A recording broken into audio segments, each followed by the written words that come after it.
Good morning, afternoon. Welcome to another edition of the best DFS show that just happens to start at 8 Eastern Standard Time. My name is Rob Diamond, Rob Diamond on Twitter, Sir Robert Sixton on the main sites, RotoPros.com. Get over and check us out. Welcome to another Champions League breakdown here for today. Yesterday was really unfortunate. We had some excellent things going until the Harry Kane and Griezmann situations started happening, and that basically shot me right out of cash real fast. So it was pretty unfortunate, but there's nothing you can do other than move on and refocus, because I know the process was right. It was just a really unfortunate set of circumstances. There was some really crazy ownerships across many different GPPs and cashes, with Harry Kane averaging around 50%. Tellez was up to 88% in some situations. Marega, who I warned was going to be very high owned, was around 60% owned. So it was a tough situation to find a lot of edge when Harry Kane and Griezmann started scoring from their ownerships. But yeah, in terms of today, there's a ton of ownerships to be had. I'm really excited about today's slate because there's a lot of different teams involved that we're going to be able to capitalize on where numerous people won't be looking at.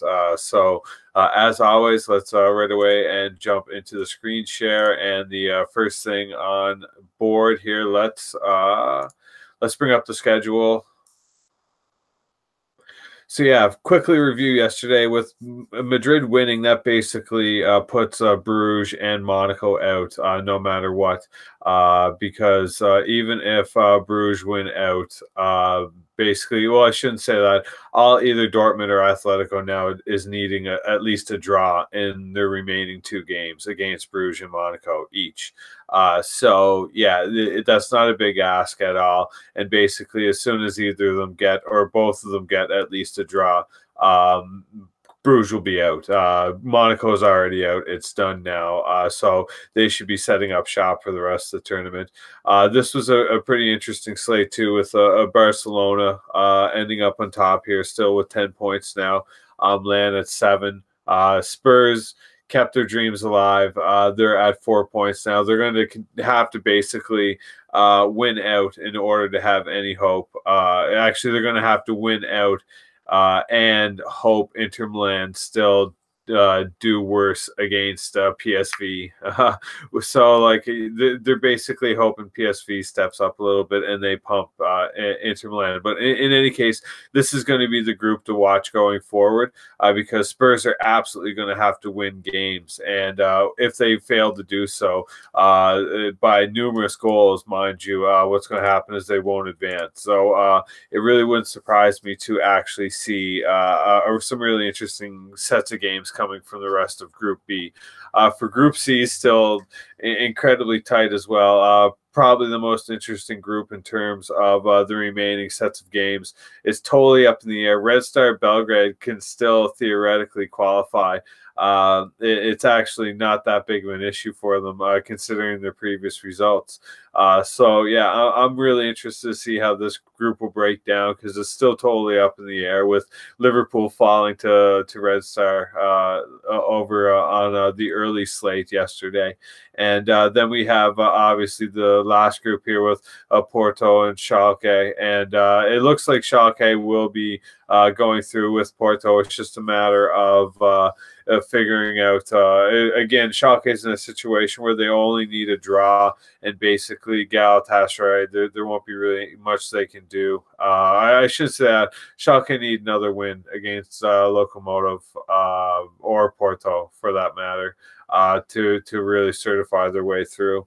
But yeah, that's yesterday's slate. Like I said, the Harry Kane ownership really ended up hurting me and anyone who followed the video, that's for sure. But in terms of today, we get to jump into Group E here, where Bayern and AEK will be playing, and Ajax is traveling to Benfica, which is one of the bigger games of the slate for sure.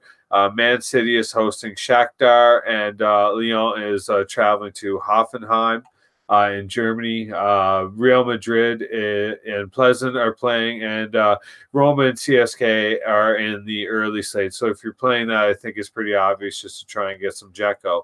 And then we get the rematch here between Ronaldo and ManUtd with Valencia and Young Boys in the early slate. So basically, what we're looking at here is that Roma and Real Madrid can basically both clinch with a win today, which both seem fairly likely. This group is absolutely 100% wide open, and Hoffenheim will be absolutely going for it here today. I don't see Shakhtar necessarily going for it. They may wait a little bit to see what happens in the other games, but in terms of teams that are going to be going for it, Hoffenheim is one of the big teams today. And another one of, well, basically two of those teams is the Ajax and Benfica game. Ajax absolutely have to win this game if they hope to have any way of keeping up with Bayern Munich. Now, the big thing here, obviously, is that if Benfica get a result, the group is totally thrown back into haywire. And Bayern and AEK isn't as cut and dry as a lot of people are going to think. And especially given Bayern's form so far this Champions League and season and their injuries, they are very hurt right now. So it's very interesting to see what's going to happen here in Group E, because if Bayern only end up tying, which is actually not that crazy of a result, and Ajax wins, they not only book their way through, but basically same situation.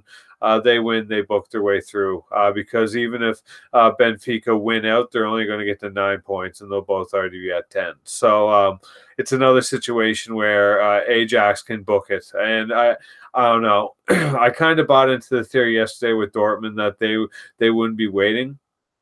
And it was a little bit different situation because Dortmund and Atletico, the top two teams, were playing.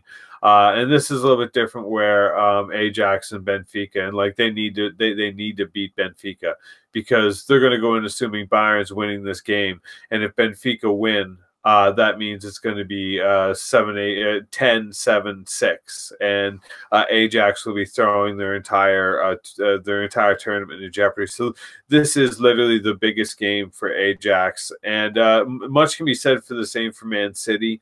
If they don't win this game, they're forced into looking at a really tough schedule going forward here. So again, Pep is calling this as important as the final, as close to the final of the group stage as they can get this slate against Shakhtar.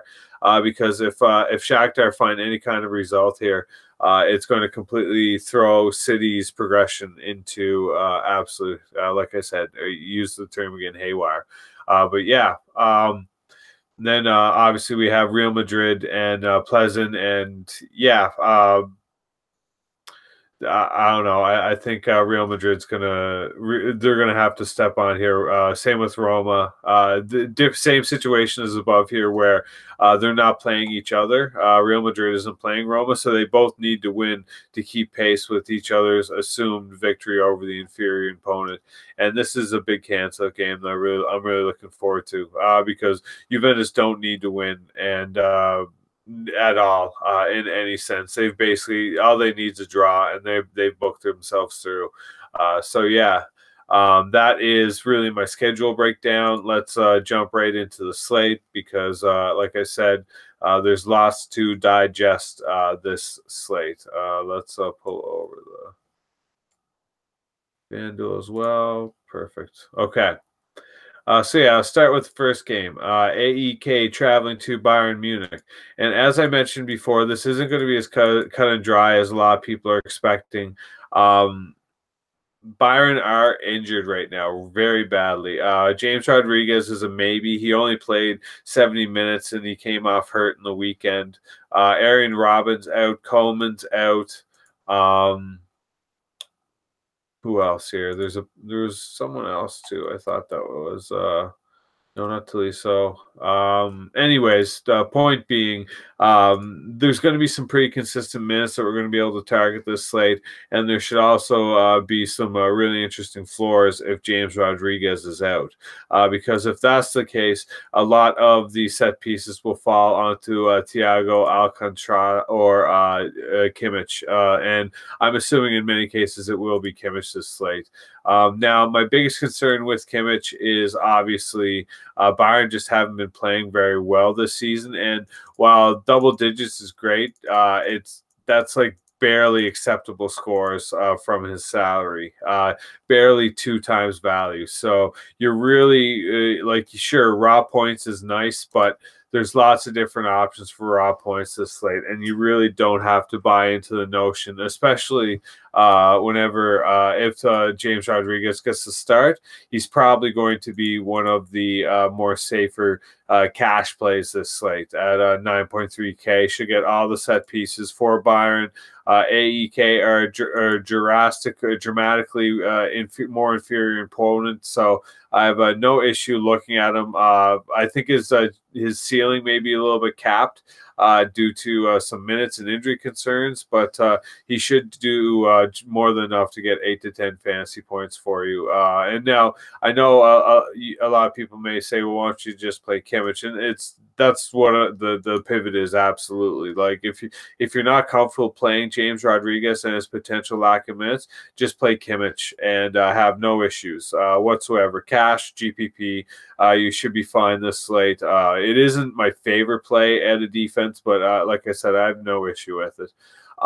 In terms of AEK, there really isn't a whole lot to look at here. In DraftKings, there are some options over in FanDuel. Hull does pique my interest slightly, but I think a lot of that has to do with the assist he snagged against Benfica, which isn't that big of a deal, really. But it's tough to say here that AEK won't score because yeah, I know they didn't last time around, but Bayern just haven't been very good this season. It's tough. Kimmich is really the only place I'm going to stray into this match. Lewandowski's a big fade for me at 10.2K. Bayern are basically the won't score, the ManUtd Juventus situation where they're very unlikely to score more than 2 goals. They'll win out 2-0, and they haven't scored more than 2 goals this season at all. So yeah, in terms of ceilings, they're just not there. They'll go up 2 goals and defend and have no problem. So yeah, I have no problem with Kimmich and crossing floors and things like that. But in terms of this game, I think it's a safe pick to say Bayern 2-0 again over AEK. I don't really see too many issues with that. Give me a sec here. Sorry.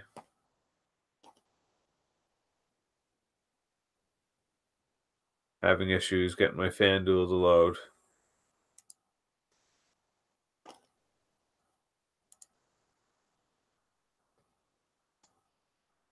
Doesn't seem to. There we go. Sorry about that. So yeah, there we go. Edit. Clear all. Try again. There we go. Okay.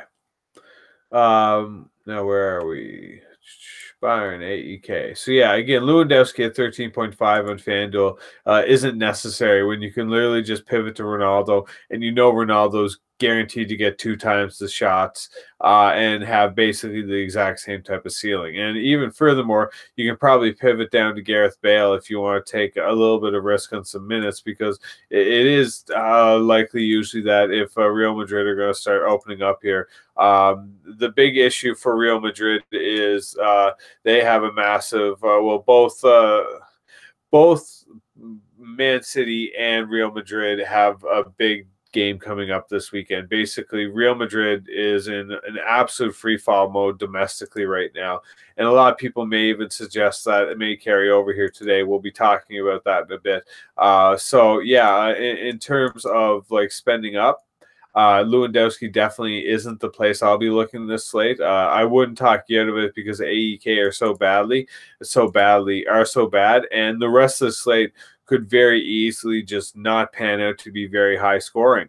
Man City, sure, yes, everyone can argue that Man City may score a lot of goals. but they're also going to most likely take some subs, which will cut out some ceilings. And this won't have any ceilings at all. Man United and Juventus, 0 ceilings. Ajax and Benfica will be a potential ceiling game. This is going to have some crazy ceilings. And like I said, the Bayern, they just haven't been producing ceilings at a rate that really significantly makes a difference. Like I said, Thiago Alcantara is really interesting at 7.5K if he ends up getting the set pieces with Rodriguez out. But probably my favorite GPP play from this game for this slate is going to be Narby on Surge. I believe it's Surge. Am I right on that? Yeah. Really affordable on both sites. Is expected to start in light of all the injuries with Robin and Coman. And even if Rodriguez isn't as healthy. So, yeah, I expect Serge to get to the start here this slate. And while I wouldn't roll with it in cash, he doesn't really have much cash relevance. I think in GPP, he's going to make that sneaky play. Like, that's the thing from this Bayern game is, like, if you're going to be playing it in GPP, it's really tough because Kimmich is going to draw 40% ownership. So you're going to need to be different somewhere. And where I think a lot of people may go next to Lewandowski, I'm going to go to Narby instead. And while I don't think he has like crazy double goal slate breaking upside or something like that, and I definitely like him more on FanDuel than I do on DraftKings. His price on FanDuel is way more affordable and like accessible. But in terms of ownership, he should be the lowest owned of the bunch because not as many people are going to be expecting him to start. So, yeah, that's really my take from this game. 2-0, actually. There was one more. I don't mind Hummels on DraftKings. I'll bring that up too. JV Martinez is a midfielder. It isn't necessarily, again, where I'm looking. But in GPP, if you want to be super low owned, he did score a goal earlier in the Champions League. But yeah, Hummels on DraftKings is at 4.5. There's a few. If you are planning on playing the clean sheet chase, this is absolutely the way to go with Kimmich and Hummels. Hummels is probably a few hundred too cheap, honestly. He's in excellent form despite his team not playing very well. And yeah, like honestly, that's incredible floors for a center back. And again, it is with a clean sheet, but I see that as being very, very relevant again this slate. And yeah, really, like you can, if you really want to, you can go after Bayern really hard as a full team stack. It's not my favorite thing to do. I'd rather target the defense first before I target the goals. But yeah, in terms of Neuer isn't my favorite goalie either by any stretch, just because of his salary is just too high and the lack of shots he'll be facing. And on both sides, he's the highest price keeper. Excuse me. So yeah, in terms of the clean sheet's definitely there. I'd rather hunt it through defenders. They don't need the saves, but at the end of the day, like this is super, super safe. So yeah, I have no issue with that. In terms of on FanDuel, excuse me, Kimmich is a little bit more expensive, and I probably wouldn't play him in cash over here unless Rodriguez isn't starting. Then you can get away with Kimmich's salary because he's priced highly due to mainly his goal and assist output, not necessarily his crossing.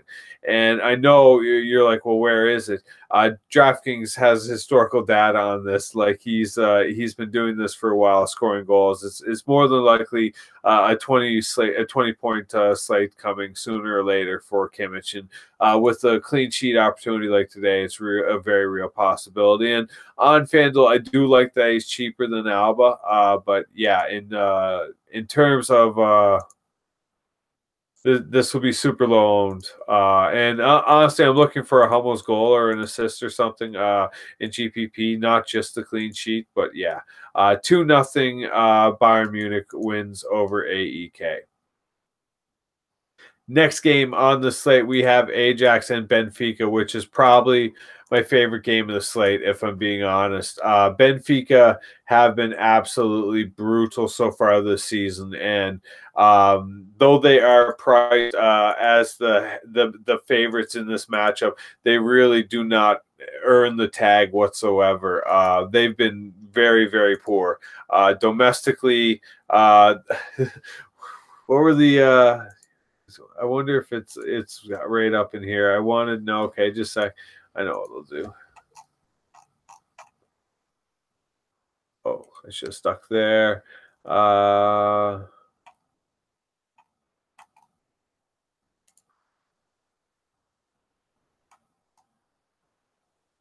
They lost to Morais.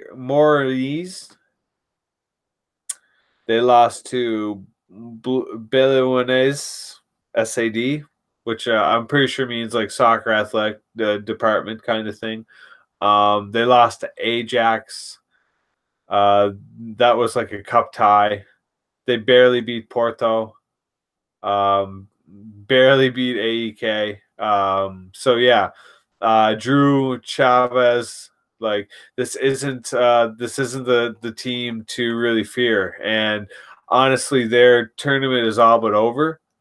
So yeah, it's tough for me to see a situation here where Benfica come out really looking to break the mold and try and get going, because even if they win today, they're still going to be a point behind Ajax, and they still have to play Bayern. So yeah, it'll put more pressure on Ajax, obviously, but I don't see Ajax not showing up and absolutely trouncing, whatever, destroying Benfica this game to the light of nearly 4 goals. Ziyech has been incredible this entire Champions League. He's incredible domestically. He's excellent floor, one of the safest plays, and he hasn't even scored a goal yet. So imagine these scores with a goal and an assist tacked on. By far the most active player on Ajax, takes all of their set pieces. Huge discount at 8.3K. Absolute lock on either site, especially I believe over here he's a little bit cheaper even. Yeah, 8K, like absolute lock city. I'm expecting massive things from Ziyech and Ajax this slate. Benfica are absolutely nothing to fear. In terms of a GPP opportunity, I think Ajax, again, you can stack really heavy. Dolberg, if he gets to start, is one of my favorite GPP plays this slate. He had a goal called back last slate.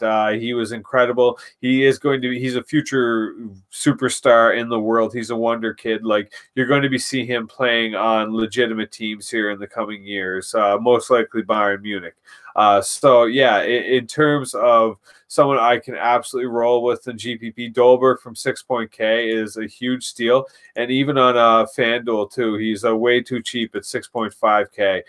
If he ends up getting the start, this is one of my favorite stacks for this slate in terms of GPP. Ziyech to Dolberg. I think it's going to be super sneaky, super low owned, and super affordable. Whenever you do something like that, you're basically able to afford all sorts of other special toys throughout the rest of your lineup. So don't be afraid of Dolberg. Obviously, Dusan Tadic, don't be afraid of him either. He's a little bit pricey whenever you start adding him up, and it kind of gets to like a Columbus Blue Jackets scenario. But in terms of FanDuel, I'm not as interested at 9K. I would rather drop onto the lower starter in GPP and just rock with Ziyech, and especially cash, but also in GPP. So yeah, in terms of Benfica, I suppose they don't see. My main concern is that Ajax are almost too chalky, and we're all going to jump into the ownership like, oh yeah, Onuna at 4.5K, huge steal. On both sites, he's too cheap, but especially on FanDuel, I prefer him on FanDuel. You can, this is borderline cash to me, and that's why I'm like, they're almost too chalky, and I'm very fearful that Benfica will score 2 on them and like get a 2-2 draw or something like that. Because that happening isn't the worst scenario for Ajax. So like it's not something that they're going to necessarily be like the ultimate fearful of. So I don't know. I'm a little bit more reserved about Untitled on DraftKings, but on FanDuel, I think you can really get away with this in cash. I really do at 4.5K. It's just too cheap. He's going to see shots. He's going to see saves. He has a really safe win. Like I said, Benfica are priced as the home team here, not as the actual favorite. They don't deserve it. I don't think it's going to stick. I would like to see 4 goals for Ajax this slate, but it'll probably be something closer to like a 3-2 Ajax win. There isn't too many, like, honestly, you can chase an Ajax clean sheet if you'd like with Onuna and Tagliafico and Mazuri, but that's just a little bit too expensive for me. And when you do that, you really can't take the Ajax attack, which I think is far more viable, far more viable, especially through the likes of Ziyech and Dolberg and GPP. So yeah, I don't hate necessarily Benfica just as a game theory kind of perspective, but like they don't produce enough points to make even a win overly valuable, other than a fade on Ajax's probably relatively high ownership. I expect Ziyech to be pretty high owned. I don't expect Dolberg to be high owned though. That would be the one interesting pivot. So yeah, I will say 3-1 Ajax, 3-2 Ajax. 3 goals is the hope. At least 2 goals from Ajax minimum is what I'm projecting here this slate. And I think getting Ajax, especially Ziyech, into either format is going to be absolutely paramount. Probably my favorite play of the entire slate. Next game of the slate, we have Hoffenheim traveling to France to play Lyon. I thought it was the other way around. My bad. But yeah, I think this game has all sorts of excellent options as well. One place that you cannot look this game is for goaltending. This should be minimum 4-goal game, definitely over 3. So I have no issue game stacking this game. I have no issue using players as one-offs. Schultz is totally acceptable at 5.1K in this game script because, like I said, it's going to be pretty heavy. In terms of Cornet maybe coming back, and I think if he's back, him and Narby make really interesting kind of surprise starter GPP plays where you're saving some money and you're saving some ownership, and you're not really giving up all that much of upside because of the game script that we're dealing with, whether it's a Bayern dominating or this game having at least 4 goals. So yeah, I don't necessarily mind looking at someone like Cornet, but in terms of I think I would prefer looking more at the Lyon side of things because they're home and it just favors them much more. The weather isn't going to be ideal, so basically their counter-attacking style is going to be in full fledged. I have no issue whatsoever in a GPP if Cornet doesn't start. I still expect Fecker and Depay to get lots of minutes. Excuse me. The one person I expect to come off would be Traore, which is a little bit disappointing. But yeah, I have no issue, like I said, game stacking. Getting Kramaric into at 7.1K, I think, is a huge deal. And obviously, at this point, I wouldn't take Kimmich in this scenario. But yeah, I think, like I said, Ziyech's my lock. I would put him in literally anything. And you're not absolutely ruining your life from this scenario. It's not easy. You're not making it easy. You may even want to drop Ziyech down to something else. But yeah, this game should finish 2-2, 3-2 kind of thing. So I have no issue basically. Look at who the starters are, find out who's playing on the wings and who are playing up front, and take those players.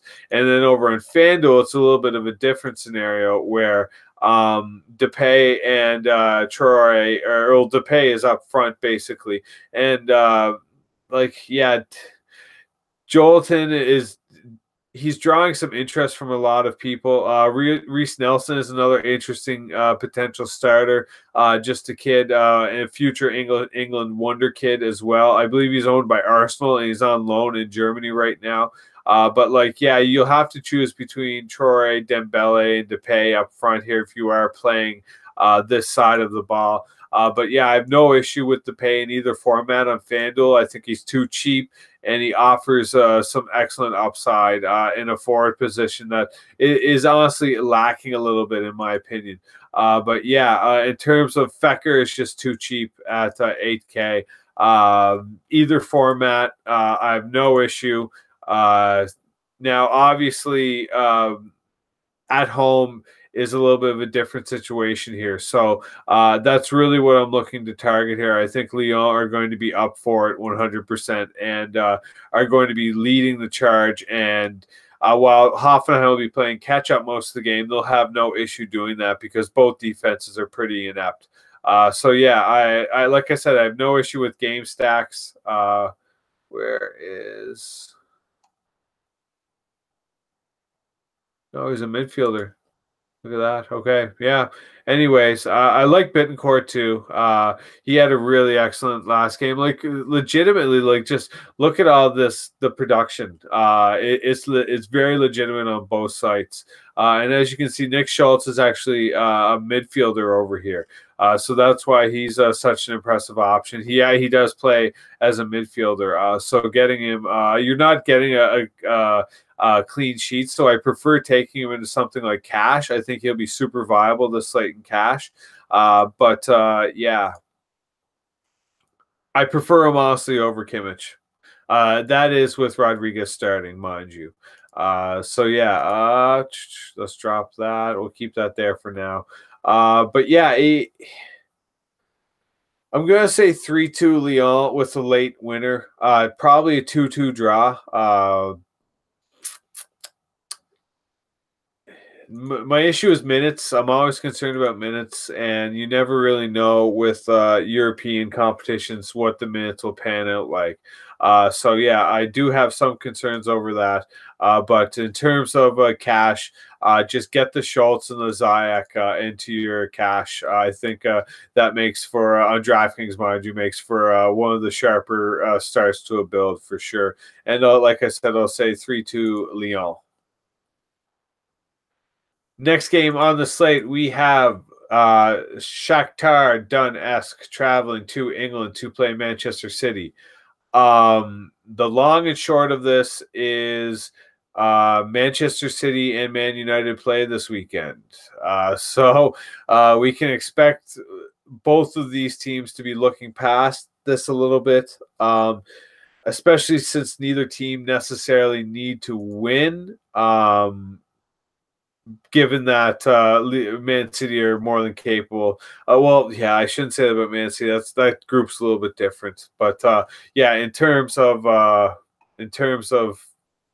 United don't need to win by any means because even if either of these two teams win, they'll have a tiebreaker going ahead on them. So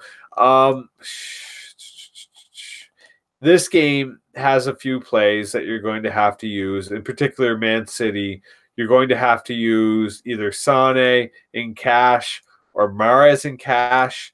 I hope it's Mahrez, maybe even Sterling in cash. One of these directions. Now, they are hurting pretty badly. Gundogan started training this week. I don't know if he'll start instantly and play 90 minutes. I'll be very surprised if that happens.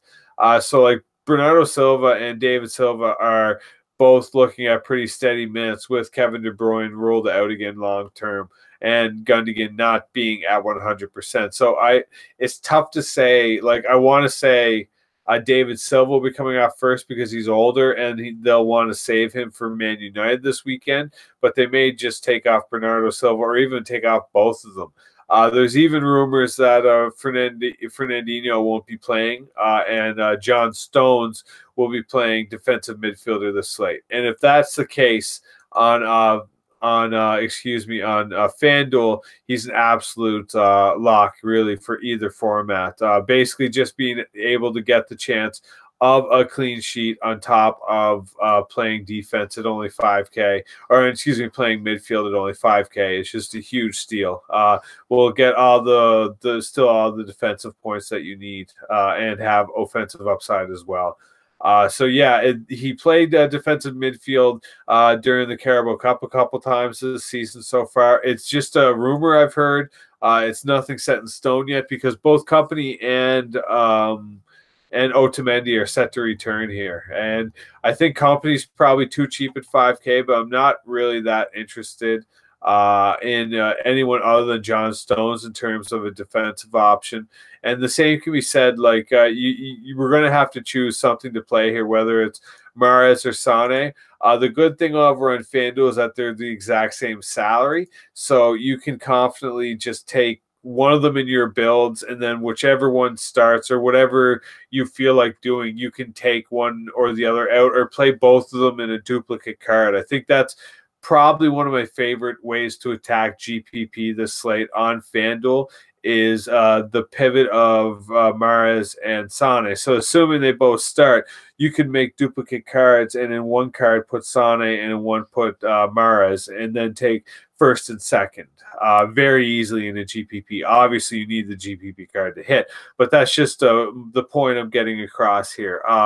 I think City have tons of value with their salaries. Crazy stat. Shakhtar, a Ukrainian team, have never won in England in the Champions League.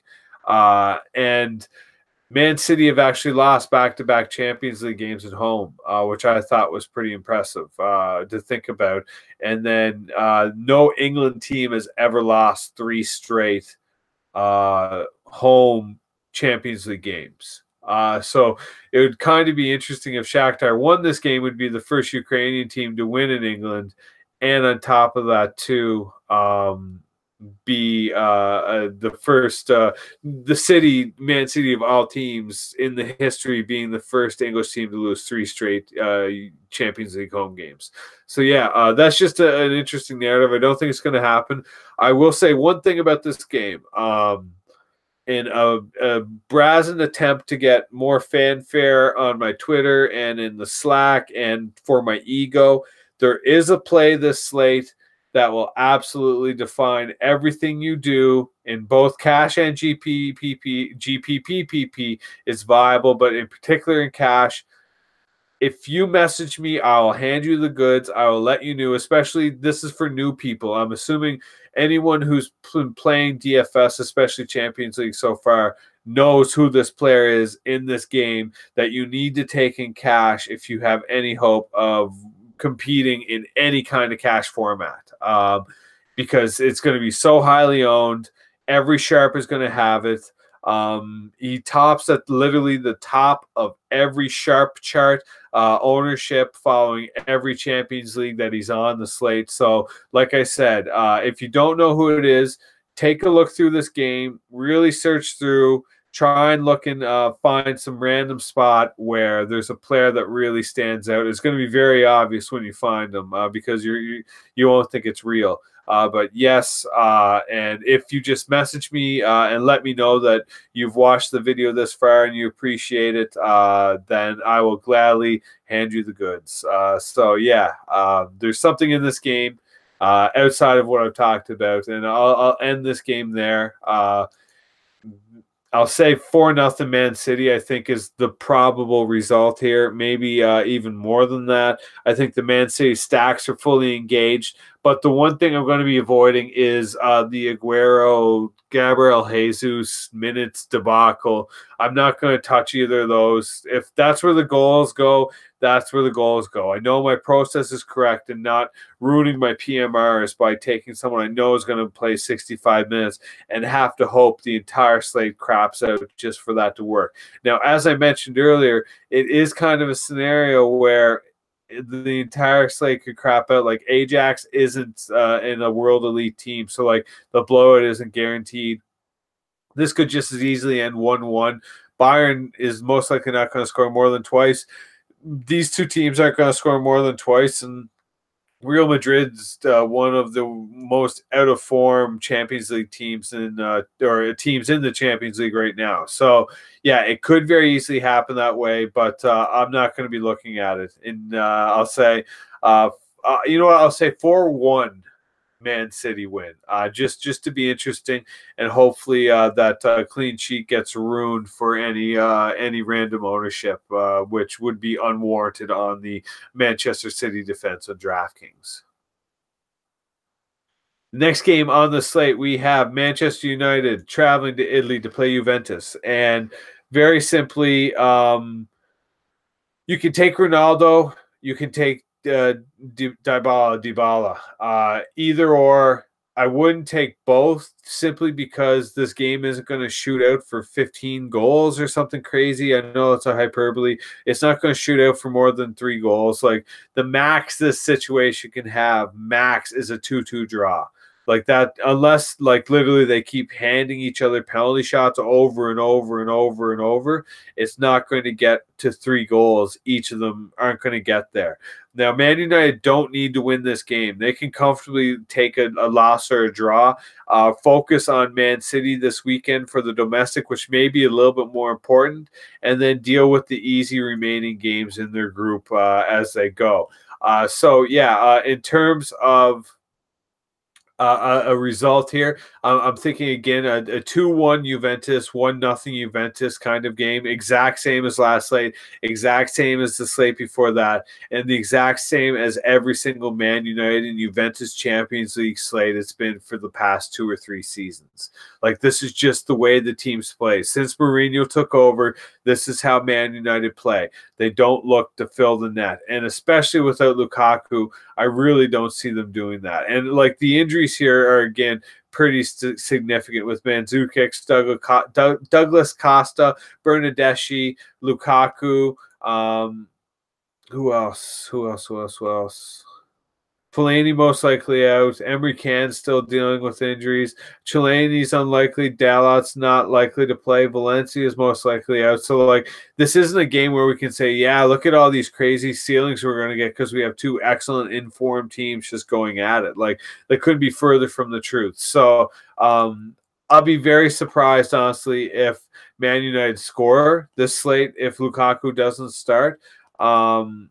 And yeah, I think Juventus is not overly viable without a huge ceiling. So that's why, like, you can take Ronaldo or Dybala in cash. I would probably take Ronaldo just for the shots, which are still coming, which still happened last slate, and which would have been a crazy game for him if De Gea wasn't like literally standing on his head.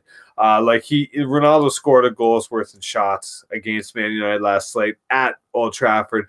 I don't see that getting any worse this slate. So yeah, Ronaldo and cash absolutely viable this slate.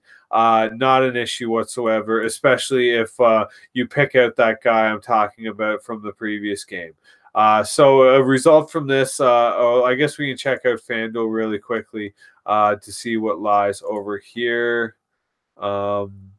Yeah, like if I'm spending up, it's definitely going to be on Ronaldo. No question, 100%. Probably not playing 90 minutes, probably not playing 90 minutes. Incapable of being fit for 90 minutes, even if he plays it. Really not as good as Ronaldo in any definition. Not playing 90 minutes, probably not playing at all, probably not playing at all. Not good without him playing 90 minutes, not playing 90 minutes, probably not playing 90 minutes. Okay, to pay then. You know what I mean? So yeah, I really like Ronaldo in terms of all the other high-end salaries. I like him in terms of his floor. It's just a safe play. GPP, I'm not interested at all. Now, hear my rant just for one more second. I'm sorry if you know what I'm about to say. If these salaries aren't scoring more than 2 goals, they're really suboptimal for GPP because you're getting 2 goals out of each of these teams at literally half and 3/4 of the price. So yeah, a huge discounts in the exact same amount of goal totals. And I think you could make a case for De Gea. Just because he's been playing so well and did play so well last slate. I think a lot of this I'll make a little confession. I think David De Gea wants to be the next Juventus goaltender. I'm just throwing that out there, just a wild theory, and he is kind of stepping up his game a little bit against Juventus. That's just my own little personal narrative I've come up with. Maybe you like it too, but yeah, I think a case can be made for him at 4.2K, and Juventus not being a crazy high-scoring team. But yeah, I will say a 2-0 Juventus win. Ronaldo with both goals. Oh, that's greasy. Wouldn't that be greasy? Last game of the slate, we have Real Madrid traveling to the Czech Republic to take on Plzen. And not sure how to take this. So I think the cash play of this slate is Keylor Navas. I'm pretty sure Real Madrid should be winning this game. Now, lo and behold, they are as hurt is. So one of the reasons I like Navas so much is because you know exactly what the 4 defenders are going to be, and you know exactly that they're all going to be 90 minutes, unless Isco drops back to a right back again. But in terms of Sergio Ramos should have had 2 or 3 goals last game against Plzen. I don't see him missing as many chances again this slate. I have no issue with him. Honestly, if he wasn't such a foul liability, I would even recommend him for cash this slate. But he's just as likely to take a yellow card and ruin your overall ceiling. So yeah, I don't mind him in cash. For GPP, I would rather look at the wing backs of Reguilon and Odriozola. Definitely Reguilon is my preference of the two. That 200 salary may not look like very much, but whenever you're getting to the crazy forward salaries and the difference between Ronaldo and Lewandowski and Bale is only 300, it's a pretty big deal. My argument towards that is in the situation where someone's playing Lewandowski or Bale, they're not going to be able to play Reguilon in the same regularity, if you like what I did there, due to that salary differential that Ronaldo offers. So I think Ronaldo is the best viable way to get at a Reguilon play in cash, if that's where you want to go. I still do think that Hummels is a decent cash play at only 4.5K. I think that there are some other options down here, like I've talked about so far this slate, and that I haven't talked about and I'm begging for attention over. So yeah, in terms of this final game, it's tough for me to side with Real Madrid in the state that they are in. I don't really have much interest in Gareth Bale, just because I don't know. That's pretty stupid of me to say, honestly. Like, there's the real issues for me, honestly. Like, again, I don't like playing players I know are coming off the field compared to players I know that aren't coming off the field unless they're taking a red card. So yeah, in terms of Real Madrid aren't even really that optimal for DFS. Like, especially if Isco goes back to right back, yeah, sure, that's great, but 8.4K is an absurd amount of money to play. If I'm playing anything from Real Madrid, and I will be, and it's the only thing I will be playing, it's Cruz, and I'll most likely be playing him in cash. And I think he makes for, if you're not really looking for, because I'm not really feeling the Navas Reguilon, honestly. It stands out to me. It's very obvious to me, but I'm not feeling it. I'm feeling other cash options at the back. And in terms of a goaltender, I think it does make me nervous to do, but I think that you can really drop down to Onana. Even away from home. It just in cash, it opens up so many incredible doors and allows you, especially when you take the last big discount step, to really open up that Ronaldo along with 2 7K plus midfielders and a good defender. Now, is this a Kimmich build? No, not really. It's basically, for me, you're going to have to choose between Cruz or Kimmich for cash. And I think I'm probably on the Cruz side of things, just because he is a more exclusive in terms of set pieces and in terms of the vocal point of the attack, where Bayern could go through 5 or 6 different people. Like the majority of the time, good things are happening through Cruz, where not many other people in Real Madrid have that kind of floor and upside, where lots of guys on Bayern have that floor and upside that Kimmich brings for less salary. So that's just my take on that. You can do this, but you'll have to drop Ronaldo. Now, hear me out again. If you're really convinced, like myself, that there's not going to be a ceiling from this game, you can fade it, especially in cash. Like, there's no reason to play Dybala at 9.7K in cash. In heads up, sure, maybe there's an argument. But in terms of, like, is he going to get, like, 3 goals? No, he's probably at most going to get the 1 goal, which was kind of lucky if you're asking me. So, yeah, he would only have scored 6 without that goal.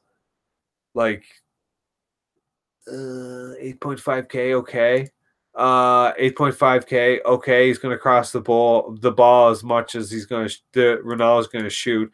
Rodriguez, way better option. Like, yeah, I think the City guys are far more viable in cash than Ronaldo. I'll say that. And I think what I've done here is a pretty solid build, especially if it's tough, right? It's tough to take both Kimmich and Cruz. I would rather spend down and spend up as another forward spot. But yeah, that's my takes. The final game is going to finish 2-1 Real Madrid, and it's going to be real nervous Real Madrid, and a lot of people are going to leave with real sour taste in their mouth because they're going to be wondering, why was that such a close game? But yeah, where's Cruz? There we go. And I don't necessarily recommend Ronaldo in this situation, but I definitely recommend the Depay and even maybe a Tadic, because he's playing 90 minutes. Like the 9K range, I just find is way more viable on FanDuel than the 13s. But like, you can do it. Like, if you can find the 4K guys at the back, I don't recommend it. But yeah, that's my takes. I want to go to bed. This starts in 6 hours, and I want to get some sleep beforehand. So, yeah, that is really my takes for Champions League for this afternoon, Wednesday, November 7th. Thank you very much for tuning in. I am Rob Diamond on Twitter, Sir Robert6 on all the main sites, RotoPros.com. Like, subscribe, comment, message me on Twitter, message me on Slack. Get at me any way you can, and get that hidden gem of player that I'll gladly pass along to anyone that viewed the video long enough. So thanks a lot, everyone. Good luck today. I hope to see a lot of you at the top, and as always, much love. Take care.